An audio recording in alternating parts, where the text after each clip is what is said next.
Hi everybody, Dan Illman, Mike Beer, the DRF Bets race of the day for Friday, October the 18th, race number 9 at Keeneland. It's the Grade 3 Valley View Stakes, 3-year-old fillies going a mile and a 16th on the turf. Remember to get those DRF Keeneland Clocker reports for the remainder of this fall meeting. Head on over to drf.com/Keeneland for all of the details. Mike Welsh and his team of expert clockers assign grades to many of these morning workouts, and they might lead you in the right direction. A perfect complement to your DRF past performances. And speaking of DRF past performances, as we look at the field for the Valley View, you can download free formulator past performances for this race on the Race of the Day event page at DRF.com. Access them, handicap along with us. This is an interesting race, Mike, because you've got, of course, Chad Brown trained runners, and one of those are going to make the lead. That's the number 2, Blowout, as we see from the Timeform US Pace Projector. 5-2 on the morning line, gate to wire winner last time out. Johnny V is going to put this one on the front. Probably. That's what they did last time. It worked out well for them. She can obviously run well that way. She doesn't need the lead if somebody else decides to go. They'll be happy to sit. But yeah, I suspect Johnny come out of there running. Solar Kitten is the number 1 directly inside of Blowout, and it's hard to imagine she's going to deny Blowout the early lead. As you see on the pace projector, she is a deep closer that doesn't even warrant a chicklet. Last time out in the Virginia Oaks, she settled at the tail end of the field. She swung very wide turning into the stretch, and I thought she put in a useful run to get a stakes placing, but she's going to have to do a lot more in this field.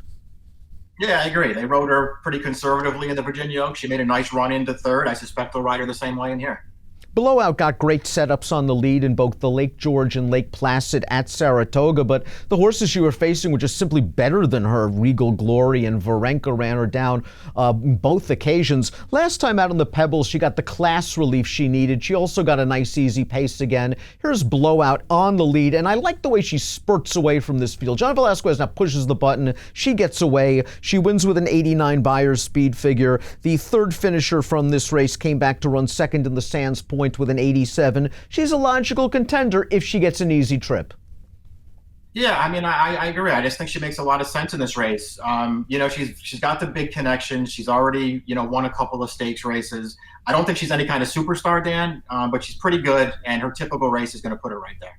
The number 3, Carnival Colors, is a Godolphin homebred coming out of a win in the Virginia Oaks at a mile and an eighth. I thought Forrest Boyce gave her a great ride that day. Saved ground in behind the leaders, angled out turning into the stretch. Carnival Colors finished it off. 79 Buyer's speed figure, career best. Like Solar Kitten, she is going to have to step it up a little bit, but she does have some upside.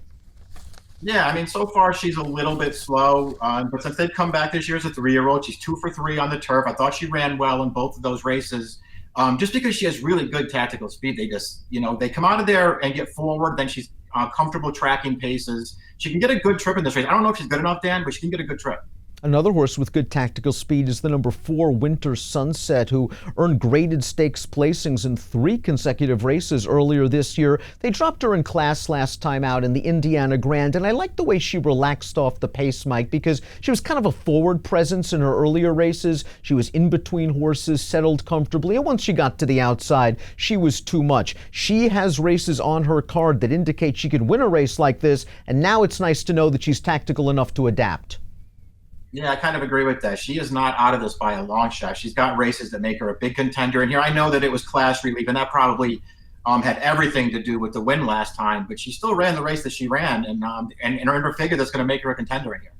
There's a race for wildlife, and maybe it's the Valley View. She's 15-1 on the morning line. We loved the way she won that allowance race at Ellis Park 3 starts back. They tried the Del Mar Oaks. She just had a lousy post position. She was forced to take all the way back. She doesn't break from the gate very well anyway. She stayed in, and she just had too much to do. And last time out in the Dueling Grounds Oaks, she broke lousy. She must have been 10 lengths behind the next to last horse going into the first turn. And right here, the odds-on favorite, the winner, Princessa Carolina the Gray, gets the jump on her. She's following Princessa Carolina, and she finishes with her usual aplomb. She was just second best.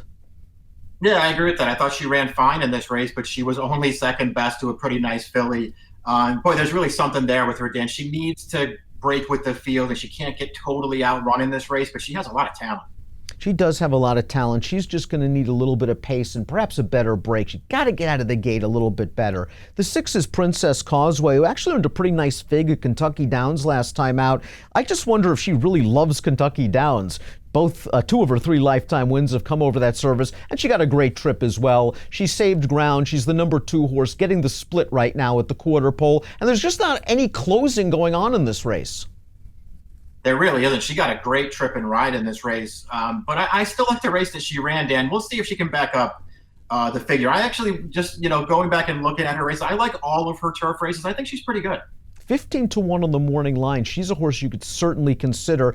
The 7 Catch a Bid at 6-1 on the morning line for Chad Brown also offers value. I'm not sure we're getting the 6 on this one, though. A neck away from being undefeated in 3 lifetime starts, and it took a very classy horse in Varenka to beat her at Saratoga 2 starts back. I thought she ran really well in defeat because she swung 4 wide into the stretch, and she showed off this big, quick burst of speed to make the lead, and Varenka just ran her down. Well, she came out of that race in the risk averse last time out. And to be honest with you, Mike, I don't really think she cared too much for the yielding ground. It was a great ride by Dalika in the blue to get to the lead in a paceless race. Nice ride on Catch a Bid, who sat right behind her. Catch a Bid's going to come out now, and she's going to wear down this pace setter who had everything her own way. Catch a Bid's a very likable horse, and I think she moves up on firm going.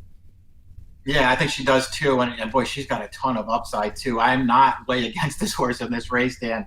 We'll see where she settles on price.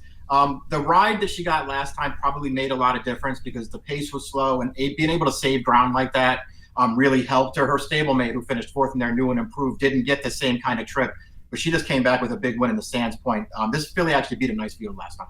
She's on the warpath at number 8, won the Tawi Stakes at Indiana Grand 2 starts back, then no match for Winter Sunset. Most recently, our colleague Marty McGee in his race advance, available for free on DRF.com, mentioned that this filly is a possible scratch. Yeah, we'll see if she runs here. If she does decide to run, she has enough speed to get the right trip, Dan. I just don't know if she's good enough. Several of these horses have run in the Grade 1 Delmar Oaks. One of them is the number 9, Maxim Rate, who, like many of the horses in that race, just completely out-sprinted. They were blazing early. Maxim Rate was saving ground. She came out into the stretch. She finished evenly. The jock lost the whip. I don't know, Mike. Her big win came in the Senorita when she got a perfect trip and ride up close to a slow pace, and then Lady Prancelot's finished ahead of her the next 2 times she faced her. I just think Lady Prancelot's a better horse. Yeah, I do too. And I'm not going to knock this filly, it feels like she just keeps taking small steps forward, but she might have to improve again to beat this field. Mike, are you surprised that the number 10 Turf War really hasn't stretched out yet for Chad Brown? She's only stretched out once in her career. That was in France, and she caught soft ground that day, so I guess she has an excuse, and she also ran against a runaway winner that day. She's by Warfront. Her dam is a graded stakes winner going 1 mile and an eighth, and Turf War showed off a strong kick sprinting last time out in the Christie Cat. Now, I think she liked this yielding ground. She's in the pink silks, she's on the outside, and she has a lot of work to do at the 8th pole, but somehow she gets it done. Yeah, she comes with a big finish here to finally get up at the end of this race. She had run pretty well in her first 2 starts over here, 2 sort of similar trips, just trying to make up a ton of ground and not able to do it. She manages to do it this time. Am I surprised they haven't stretched her out? I guess because she's bred for it, but, Chad's got so many of these horses. Where do you run them? He's going to stretch her out here. We'll see if she can do it. The number 11 is the Mackham Bullet, and like Turf War, she likes a little give in the ground. We haven't seen her since the Keeneland spring meeting when she pulled off a mild upset in the Grade 2 Appalachian Stakes. Let's watch that race right now. She's taking this thing over. She prompted the pace. She's in front right now, and really there's not anyone threatening her. She beat some good horses in here. Regal Glory, Princessa Carolina. All Regal Glory did was win her next 3 races, 2 of them graded stakes. The issue is the layoff. The Mackham Bullet was going to run in the Penn Oaks. That didn't work out. She was actually entered in one of the graded stakes races at Saratoga. I believe it was the Lake George, and she was scratched. So she's coming into this race off of a long, long layoff.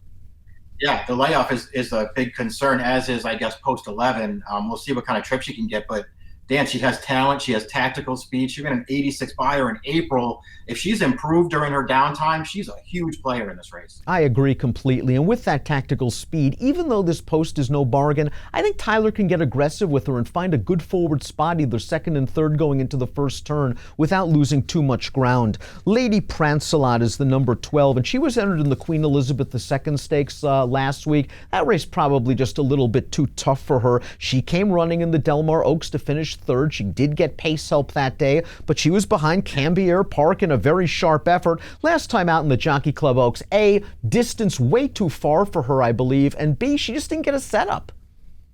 Yeah, it didn't set up well for her. I don't think she wants to go that far anyway. So far, the effort you want to point to with her is the race 2 back in the Del Mar Oaks, but she just got a tremendous setup with a huge pace that day. It feels like this race is going to be different. We'll see if she can, make some kind of a run into this race. Hard Legacy, the number 13, has a very difficult outside post position, but I thought she was superior to Winter Sunset in that Grade 3 Regret 2 starts back at 1 1/8 miles. Julien Leparoux gave her a great ride. There was no pace going on. They basically ran 1-2 around the track. Winter Sunset had her chances at this horse, and Hard Legacy turned her away. They then ran her in the Del Mar Oaks where the pace was fast. She didn't break great. She was last on the rail. She stayed inside, and she just had too much work to do, but she was running at the end of that race. I agree with that. I think her Del Mar Oaks is a little bit underrated considering the trip that she got. I liked her Regret where they got more aggressive with her. Her race 3 back at Keeneland when the Macambulla beat her, she had a miserable trip that day where Leparoux just kept her 5 wide throughout the race, gave her no chance to win. This filly is underrated. They took the blinkers off Story Time, the number 14, last time out, and she lost all of the speed it appeared that she'd showed 2 starts back. The pace held up in that race just fine. I just wish she showed a little bit more kick once she got to the outside turning for home. Yeah, I agree. This looks like a tough spot for her, and the post draw didn't do her any favors. Delica might draw into the body of this race if that one scratch I mentioned, that possible scratch, does occur. But she did get such a candy trip on the lead last time out. What a great ride from Jose Ortiz. This filly had not shown a lot of speed in her career. She was able to get to the front, cleared off, and she made Catch a Bid work. Now, I know she's rallied from off the pace in the past, but her best race came with that easy trip, and that's not available to her here. Nah, she can't get that trip even if she draws in. Listen, maybe it's just a matter of her improving with racing. That's why she stepped forward last time, but I think it was the trip. Let's take a look at our top selections for the Grade 3 Valley View Stakes. I just think Blowout's getting to the lead. I think Johnny V is going to try what he did with Cambier Park. Now, Blowout's all Cambier Park, but I think he's going to try to get the same trip that Cambier Park did last time out there on the lead, and maybe she can scoot home. I went 2, 6, 10, and 13. You are the Wildlife fan club president. You're sticking with her. I love the loyalty, and you're going to get a price. She's going to be running late. I can't get off her now. She's going to be too big a price in this race, and I do think she's pretty good, so I have to give her one more chance in here. I'm going to bet her. I'm not way against Blowout, but I don't think she's a superstar, Dan. I'm not going to take a short price on her. I'll use her, trying to beat her with Wildlife, 5-2-6. It's the Grade 3 Pin Oak Valley View Stakes. It's the feature race at Keeneland on Friday. It's the DRF Bets race of the day, and it has an approximate post time of 5:30 Eastern. Good luck.